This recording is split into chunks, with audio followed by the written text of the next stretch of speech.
క్రీస్తునందు ప్రియమైన సహోదరి సహోదరులకు యేసుక్రీస్తు నామములో శుభములు. దేవుని యొక్క నూతనమైన కృప మీకు కలుగును గాక. ఈరోజు దేవుడు మనకిచ్చిన మాట జెఫన్యా గ్రంథము 2వ అధ్యాయము 11వ వచనము. జనముల ద్వీపములలో నివసించు వారందరూ తమ తమ స్థానముల నుండి తనకే నమస్కారం చేయనట్లు భూమిలోనున్న దేవతలను ఆయన నిర్మూలము చేయును. యెహోవా వారికి భయంకరుడుగా ఉండును. ఈ మాటలు మనము జెఫన్యా గ్రంథంలో చూసినాము. జెఫన్యా ప్రవక్త ఇది ఒక ప్రవచనముగా తెలియజేసినట్లు మనం ఇక్కడ చూడగలం అనమాట. జనముల ద్వీపములలో నివసించు వారందరూ అంటే జనములు ఎక్కడెక్కడ ఎవరెవరు నివసిస్తున్నారో అన్నీ కూడా దేవునికి తెలుసు అనమాట. ఎందుకు అనంటే ఆయన సమస్తమును ఎరిగిన దేవుడు కనుక ఆయన ఇక్కడ అంటున్నారు కదా,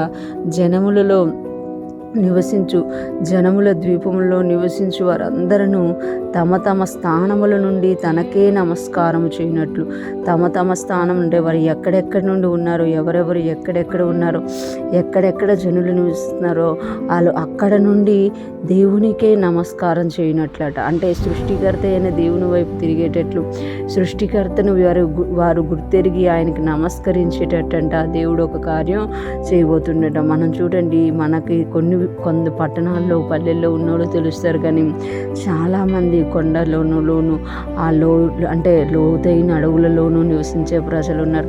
ఎప్పుడైతే వారు బయటికి రావడం లేకపోతే ఎవరైనా వాళ్ళ దగ్గరికి వెళ్ళడం జరిగినప్పుడే వాళ్ళు మనకు తెలుస్తుంది అనమాట. అప్పుడు మనం చూస్తూ ఉంటాం పత్రికలు అంట, ఫలానా ప్లేస్లో ఉన్నారంట అని. అంటే అడవుల్లో నివసించే జనులు కూడా ఉన్నారనమాట. వాళ్ళు ఒక తెగగా ఒక జాతిగా ఉంటూ ఉంటారు. అలాంటి వారు వెలుగులోకి ఎప్పుడు వస్తారంటే ఎవరైనా వాళ్ళ దగ్గరికి వెళ్ళాలి, లేదా వాళ్ళైనా బయటికి ప్రపంచానికి రావాలన్నమాట. కానీ దేవుడు సృష్టికర్త, ఆయన చేసుకున్నాడు కాబట్టి ఆయనకు అందరూ తెలుసు అనమాట. మనం పట్టణంలో నివసిస్తున్నామా, పల్లెల్లో నివసిస్తున్నామా, కొండల్లో నివసిస్తున్నామా, అడవులలో నివసిస్తున్నామా, ఎక్కడ ఉన్నామో మనము దేవునికి తెలుసు. అందుకే ఇక్కడ అంటున్నారు కదా, జనముల ద్వీపముల్లో నివసించువారు అంటున్నారు.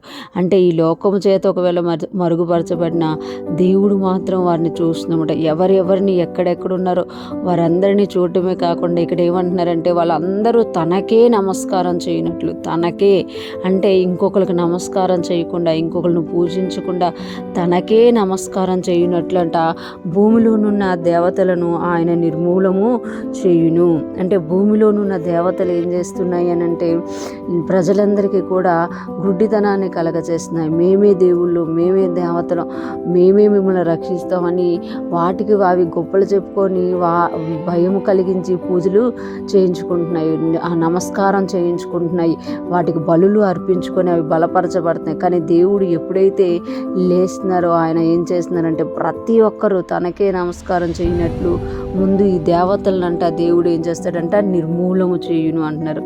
దేవునికి స్తోత్రం. ఇలాంటి కార్యం త్వరగా జరుగునుగాక, ప్రజలందరూ విడిపింపబడుదురుగాక. యెహోవా వారికి భయంకరుడుగా ఉండును. ఎవరికి? ఆ దేవతలందరికీ కూడా దేవుడు భయంకరుడుగా ఉంటాడనమాట. ఈరోజు ఫ్రెష్ మనం వింటున్న ప్రతి ఒక్కరూ జ్ఞాపకం చేసుకోవాలి. మనం కూడా చాలామంది అన్యుల కొరకు చాలామంది రక్షింపబడాలని ప్రార్థన చేస్తున్నాం. ఆ దేవుడు కూడా దాన్ని పూనుకున్నట్టుగా మనం ఇక్కడ చూడగలం. జెఫన్యా ప్రవక్త ద్వారా దేవుడు ప్రవచనాన్ని ఇస్తున్నట్టుగా మనం ఇక్కడ చూడగలం అనమాట.